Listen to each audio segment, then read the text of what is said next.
Well, looks like the end is near with the war in the Ukraine going nuclear in the most spectacular fashion. Let's take a look, shall we? New territory. Якщо буде вибух, If there is an explosion, that's the end for everyone, the end for Europe, the evacuation of Europe. Only urgent action by Europe can stop the Russian troops. Do not allow the death of Europe from a catastrophe at a nuclear power station. Oh, that sounds serious. That's from Zelensky. That's the leader of Ukraine, who I should say I support completely in his defense of Ukraine. That being said, he's full of shit on every other level in what he said there. But hey, let's take a look at a professional news organization. This one's CNN, but it doesn't really matter. They're all the same. Good evening tonight from Lviv, Ukraine. We begin with breaking news, potentially ominous news. This is closed-circuit video of the nuclear power plant in Zaporizhia in southern Ukraine. Right, so what you're going to be looking at here is this is a street. This is the nuclear power plant in the background, and they're shooting at this building here, okay? So let's take a look at that. Now, it is the largest in the country with 6 nuclear reactors. It's been under attack for several days from... Actually, sorry, I had my cursor on the wrong screen. This bit here is the building they're shooting at. They're shooting at it from this street here. These are the nuclear reactor in the background. Russian attacks, and now it is said to be on fire. It is burning. Firefighters reportedly cannot battle the blaze. These are live images you're seeing because of the continued shooting.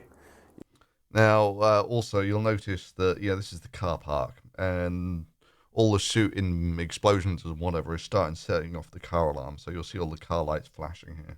Ukraine's foreign minister tweeting this just a moment ago, and I'm quoting directly now from Ukraine's foreign minister, quote, Russian army is firing from all sides upon Zaporizhia NPP, the largest nuclear power plant in Europe. Fire has already broken out. If it blows up, it will be 10 times larger than Chernobyl. Russians must immediately... Yeah, right.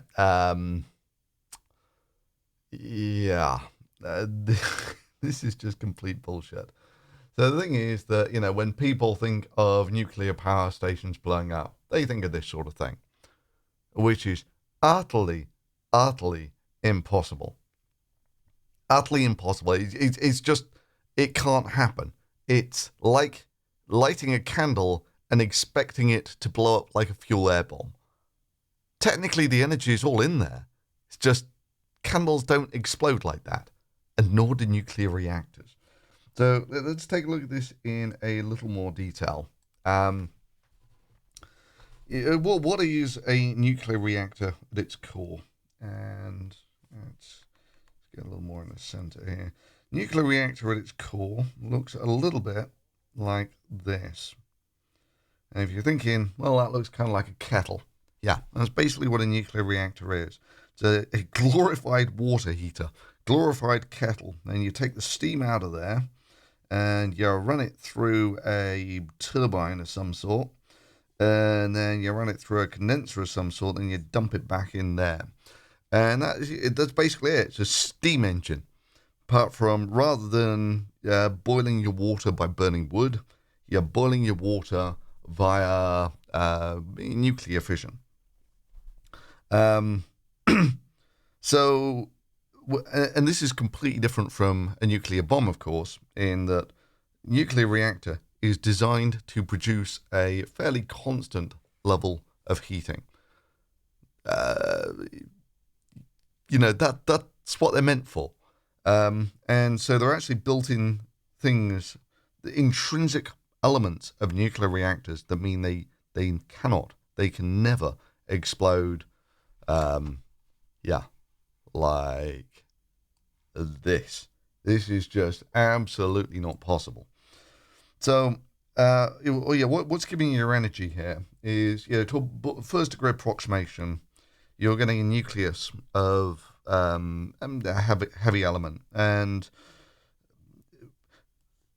rough numbers, if that's going to be, say, uranium-235, that will slowly decay away over about 4 billion years, roughly the age of the Earth. Actually, it's 1 for 235, but it doesn't matter. 4 billion is the age of the Earth. that'll slowly decay away.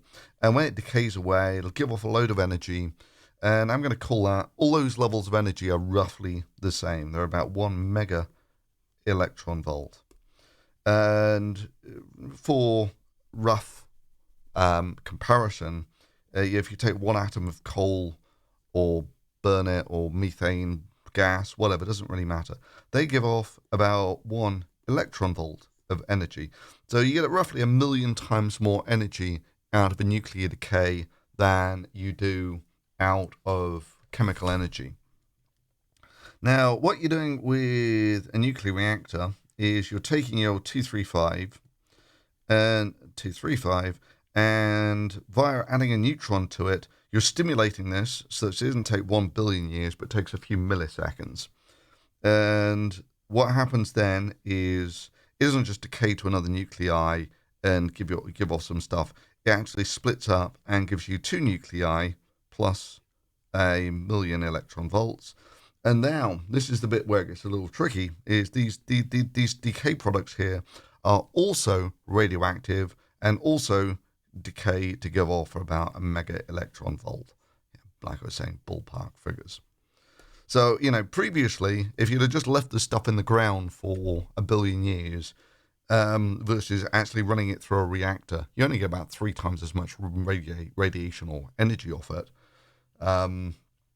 as if it was just sat in the ground. And the difference is, of course, that this initial decay you can control. So that one is the bit that you have control over. The decay products are the bit that are a pain in the ass. Because whilst you start off with a half-life of 1 billion years, which, for reference, if I just get some uranium dug out of the ground where it's been happily sat for 1 billion years, it will make the Geiger counter absolutely scream. And even at that, that's basically harmless.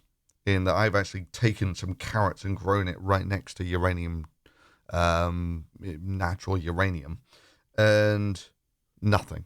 In fact, I've been to the uranium mines in America where they got their uranium for the first nuclear weapons, and the spoil from those mines is also screamingly radioactive. So you get your mine, big hole in the ground, whatever, and there's the bits that wasn't good enough for them to mine, the slag heap basically, and that's easily, I think it got up to a few hundred times background, which sounds like a lot until you realize that you just get on a plane, and planes are, once you get above most of the atmosphere, you lose the shielding from the atmosphere. You get about 30 times background on a plane. And so,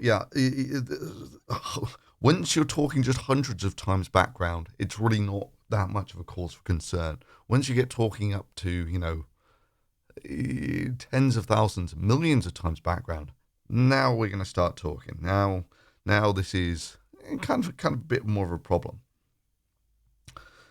So what you want out of your bomb is different than what you want out of your reactor. So let's get a new guy up here. What you want out of your bomb is you get all your uranium in as tight a form as possible. Let's go down about there somewhere. There you go. There's our uranium. And what we're going to do is we're going to try and get all of that to decay in a millisecond and release all of the energy from that in about a millisecond.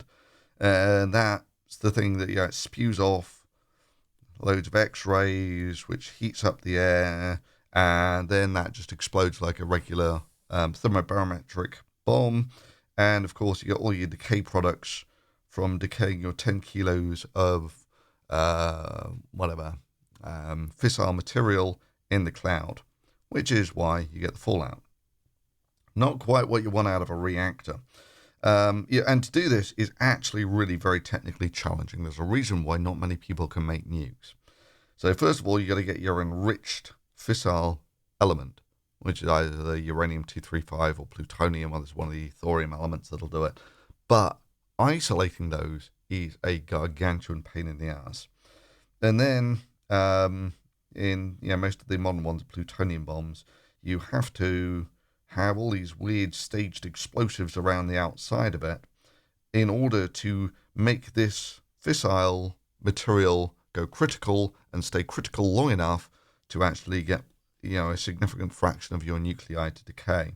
So there'll be these weird shaped charges around the outside of your bomb. So to actually make a bomb requires exceptionally precise engineering. You cannot get a reactor to go boom on every front. First of all, usually in bombs, you just have the pure element. In the reactors, what you tend to have is a compound like uranium oxide, which is roughly the properties of brick. It's like, hard ceramic, that sort of thing, high melting point, not far off a rock, right? And so immediately you've diluted your uranium in terms of nuclei by a factor of 3. These limit the amount of fusion that you can get going on. Fusion? Fission? Sorry, might have screwed that up earlier as well. Doesn't matter. So number one is the actual form of the element that you've got in there. And number two is the geometry that it's in. The geometry of stuff in reactors is you typically have your fissile material in lumps, then you'll have some sort of control rod that you put through, and then of course you pump water through to take the heat out, to run your power station. And so all modern reactors are multiple fail-safe. So what you do is you lower this rod in to the right level where you're generating just about the right amount of heat, and slowly as the core burns out, you'll have to lower the control rod in further and further. But all of these things are usually fail-safe, and by that I mean that actually, first of all, with the uranium here, you're up at like 70, that's off the screen, 70 to 80% enrichment is what you need for making your nuke. The stuff in the reactor is like 3 to 5%. It's utterly impossible to get the nuclear style explosion off this sort of quality of uranium. And then let's just say that we've really screwed up and it starts generating too much heat. The reactor that I used to work with, it had D2O pumped through the middle, which was basically a moderator. But, of course, nice clever design. If the reactor gets too hot, the water boils. And as the water boils, you lose the moderator in the middle of the reactor, and the chain reaction slows down and stops. It's naturally fail-safe. In fact, I can actually show you some pictures of that, if I can. There we go. So this is the reactor I used to work with, let's see if we can straighten that up a bit for you. There we go, too many screens. This is the D2O pumped through the middle of the reactor. And you'll also notice there's a bunch of other rod-type contraptions on the top here. And these are basically reactor kill switches and fail-safes. So what you'll have is, extra roddy type things that can just be dropped into the reactor. And if they're dropped in or fired in, they absorb some of the neutrons and the reactor is killed in about a millisecond or something. And about half of those are fail-safes, so roughly they look something like this. You have a big hole in the reactor, a sort of neutron absorber, which is held at the top there by an electromagnet. And if the power goes off, then it just falls down into the reactor. And I think some of them, they're actually sort of double fail-safe that, if it gets stuck or something, there's also compressed air that helps push it into the reactor. And there are, the one I worked out, there were 5 of those. About half of them were manual, half of them were, automated. So there is absolutely no way, none, that you can get a nuclear explosion out of a reactor, a modern reactor. Well, what about Chernobyl, I hear you say? Chernobyl was a bit of a disaster, yeah? Well, yeah, Chernobyl was a complete disaster. And it's a complete disaster on a couple of fronts. I mean, let's just say that we have a reactor and it goes completely wally. And so we got our fuel here, and our fuel, it gets to the point, it's running away happily, it's boiling all the water going through the middle, generating lots of power, but we screw it up, and this just gets hotter and hotter and hotter. Eventually, it just gets to the point where it melts. And when it melts, the temperature goes up to, a few thousand degrees, and it sort of drops out the bottom of the reactor in a big pile of sludge. But now, of course, it's lost. The only reason this could go critical, of course, is because of the actual geometry of the reactor here. Once you melt that, you lose the geometry, and this you can also view as a sort of fail-safe.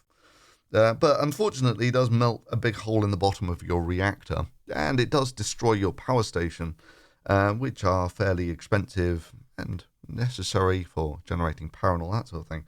So that's what a meltdown is. Now, normally reactors, of course, are big concrete shells around the outside, big concrete shells. And so, yeah, you've got a big pile of what is essentially, when it drops out the bottom of the reactor, it'll look very much like magma.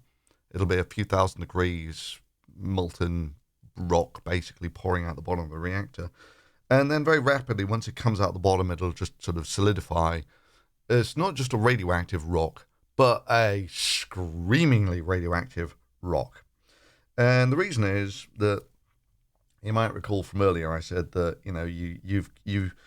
what you get in the wild is your uranium, your fissile uranium nucleus will spontaneously decay at some point, I don't know, to give lead and a mega electron volt particle off. When you get your stuff in a reactor, you actually split it up into two fragments, and those fragments are also radioactive. But the radioactivity on these things varies from things that have half-lives of, milliseconds to, 100,000 years. And obviously the ones that decay in milliseconds, they're the ones that you got to worry about, because they... That's what makes it screamingly radioactive. The uranium, which has been radioactive for billions of years, you don't worry about this at all. So the uranium that's not been actually reacted, this is basically harmless. It's no more radioactive, no less radioactive than it was when it was sat in the ground, where it's been sat in the ground for the entire age of the Earth.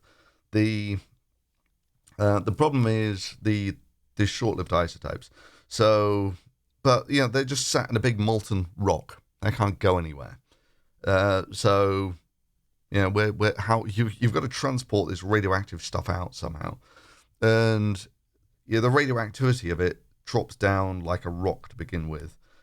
You'll get stuff like iodine, which is one of the transport of stuff out of here is mostly now driven around chemistry. So, if stuff isn't very soluble, like, for instance, uranium oxide isn't very soluble, you can pour water, you can pump water over this all you want. It's not going to do anything. However, if there is soluble stuff in here, like, say, for instance, strontium chloride, where the strontium-90, this is a radioactive decay product, you can leach the stuff out of the reactor. And that can be quite nasty. But it turns out strontium very quickly actually picks up carbon dioxide from the atmosphere and becomes strontium carbonate, which has very similar properties to calcium carbonate, which is basically chalk. So, and once the stuff becomes immobile in the environment, unless you eat the stuff, it's not a problem. So, the real problem with Chernobyl, which we will come to next, is two things happened. First of all, let's get our reactor up. The Russians decided they didn't need a containment building because their design was so good. And secondly, whilst they did have a load of safety protocols, they just kind of disabled or ignored them. again, not the smartest thing to do. But even at that, so their core here is mostly carbon. It's graphite. And then they would have had a load of fuel in here. And also, this is contained in zirconium.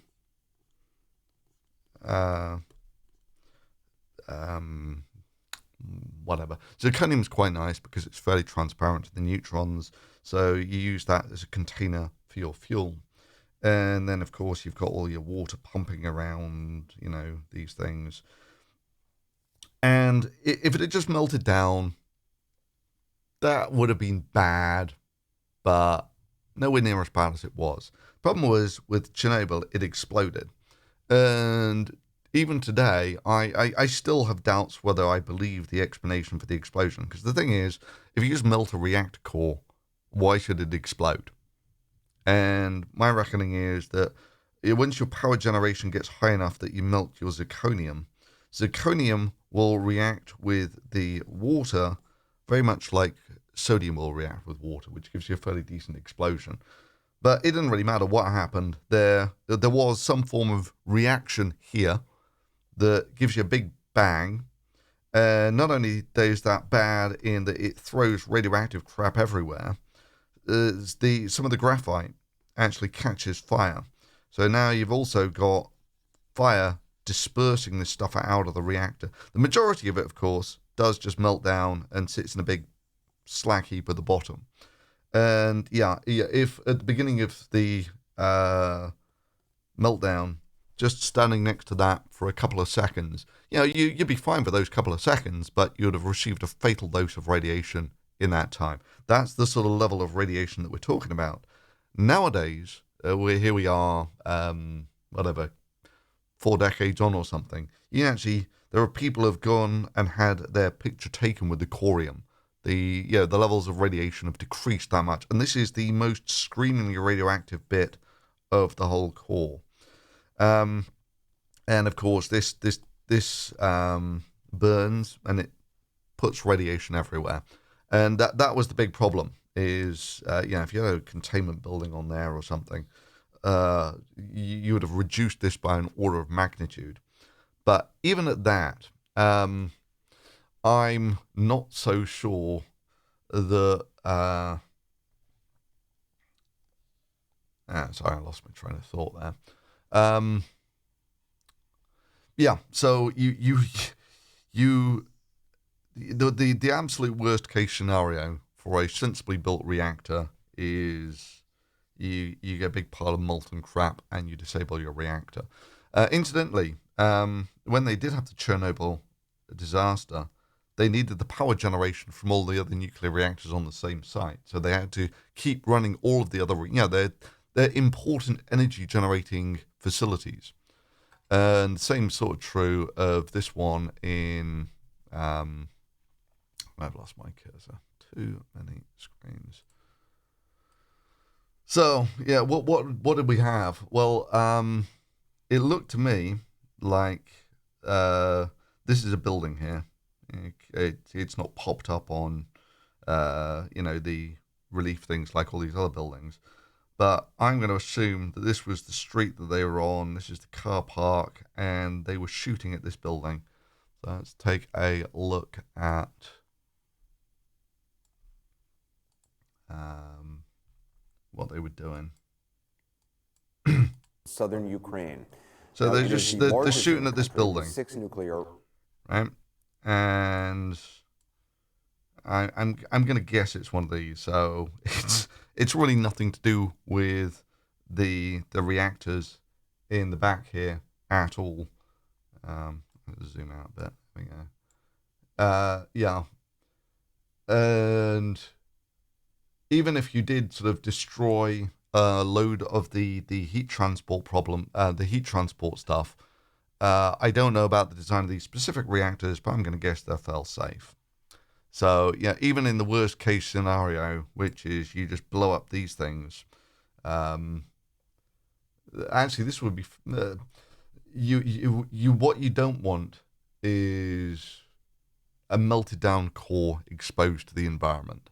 That's, I mean, the loss of the largest nuclear power station would probably be a bigger problem for the people of Ukraine.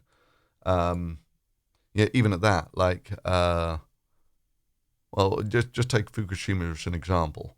Fukushima, yeah, the radiation leaks from Fukushima killed no one, or arguably one person, but the tsunami that shut that power station down killed, what was it, 10,000 people or something?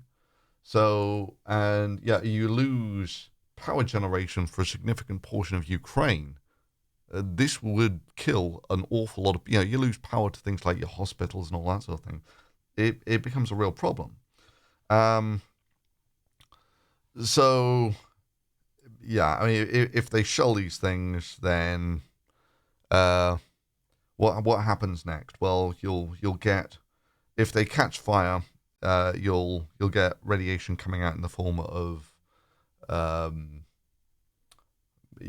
fire, basically, or just heat coming off the core.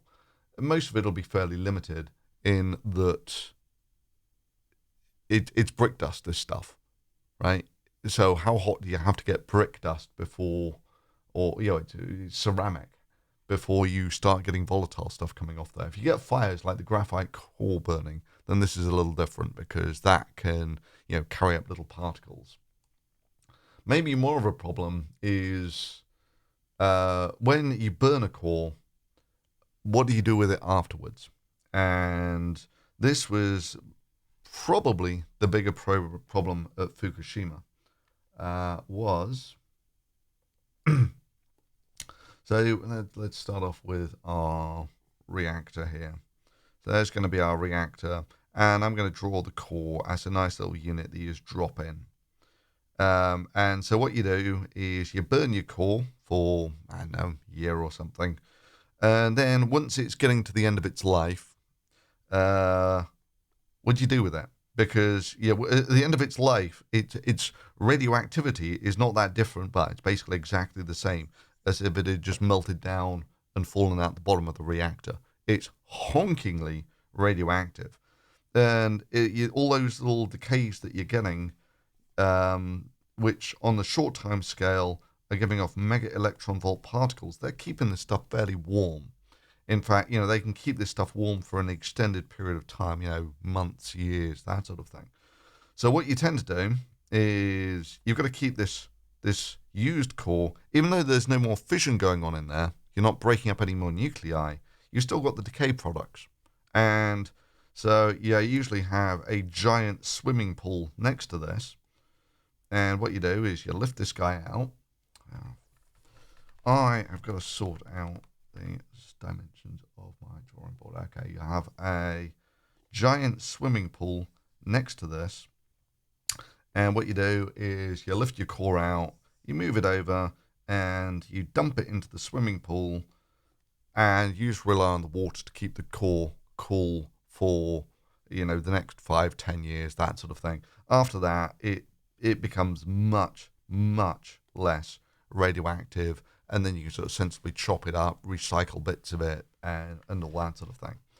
Recycle the unused nuclear fuel and isolate the remaining longer-lived decay products and store them somehow. So, what you have usually in these things is actually quite a lot of spent cores. And this is the problem in Fukushima, is you had all these spent cores, and they lost the ability to pump new water into the swimming pool. So these things are generating loads of heat, and the water level's evaporating away. And eventually you get to the point where the water evaporates away, that your fresh core isn't being cooled anymore. And so at that point, it just sort of melts down into a big pile of slag again. It's exactly as radioactive as it was before. It's just now it's melted a hole in the bottom of everything, and it's just sat there. And again, you get the same problem that your water can rain on this and leach out some of the radioactivity. Most of it tends not to be that much of a problem. So for instance, take Chernobyl. as an example. In fact, let's take a look at Chernobyl on the map. So Chernobyl's the absolute worst case scenario. I think we'd all agree on that. So let's see if we can actually find Chernobyl. Chernobyl is... where's Kiev?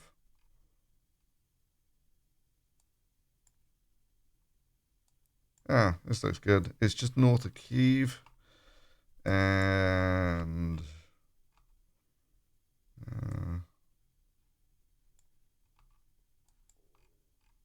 where's Chernobyl?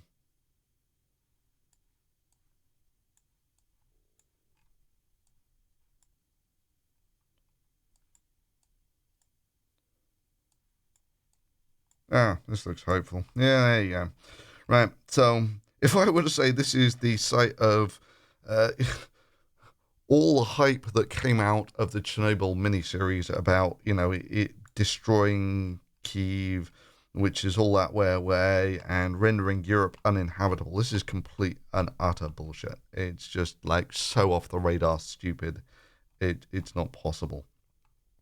And nowadays there are tours. This is the sarcophagus. This is the new sarcophagus or something. The radiation levels here, where some of the radiation had come out and gone around the surrounding area. It's now to the point where actually radiation level there is not that different from what you get on a plane flight. And all the short-lived radioactive stuff, that's all decayed away now. And so you're almost only left with, or the immobile stuff isn't actually that harmful anyway, because unless you actually eat it, and it's got the properties of like brick dust and that sort of thing, it doesn't move around the environment very easily. But you're basically left with cesium. I think cesium-137 is basically the only thing that's still left around here. Now, in the immediate aftermath of Chernobyl, it was one of these local forests, the Red Forest, there you go. This was completely wiped out by the radiation. But as you can see, I don't think this is actually the radiation, this is fat.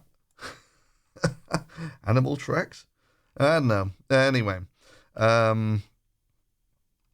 the bottom line is that there's some huge exclusion zone around this, which is deemed too radioactive for people, but it's been absolutely fantastic for the wildlife.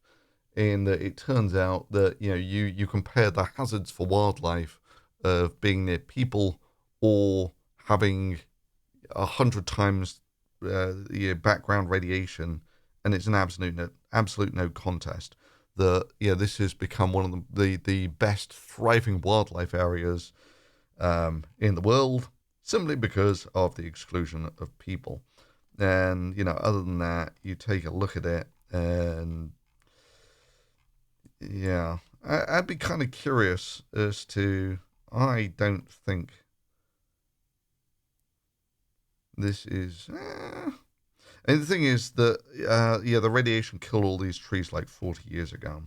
So, I'm not quite sure what the deal here is. I would be surprised if this is still a radioactive, a radiation problem. But, that's the absolute worst case scenario. Of course, you do lose your power generating capability, which is maybe more of a point, but in terms of this rendering Europe uninhabitable, no. So those are some not so quick thoughts on shooting at a building in front of a nuclear power station, which, not so sure that's going to be a real problem. And so the only thing that you can really do here is blow up the actual reactors themselves. And like I was saying, all you're really going to do there is disperse the radioactivity that was already there. Or these great swimming pools that they have with all the spent cores, those would be a problem as well. So let's go back to are debris. So if I don't know the internal layouts of these things, but if I had to guess, yeah, this is the reactor. This is the position of all the spent cores. That's where the majority of the radiation is. You can't melt down these reactors, or it's unlikely. And even if you did, the majority of your radioactivity is just sat in the swimming pools here. So anyway, yeah, I hope you enjoyed that. I found it useful. If you did, give it a thumbs up, and I will see you next time. Ciao. Oh, bugger. I was on the wrong screen. Let me just do that again for you with my cursor on the right screen. Yeah, so this is the reactor core. This here is the position of all the spent cores. Yeah, so, ciao.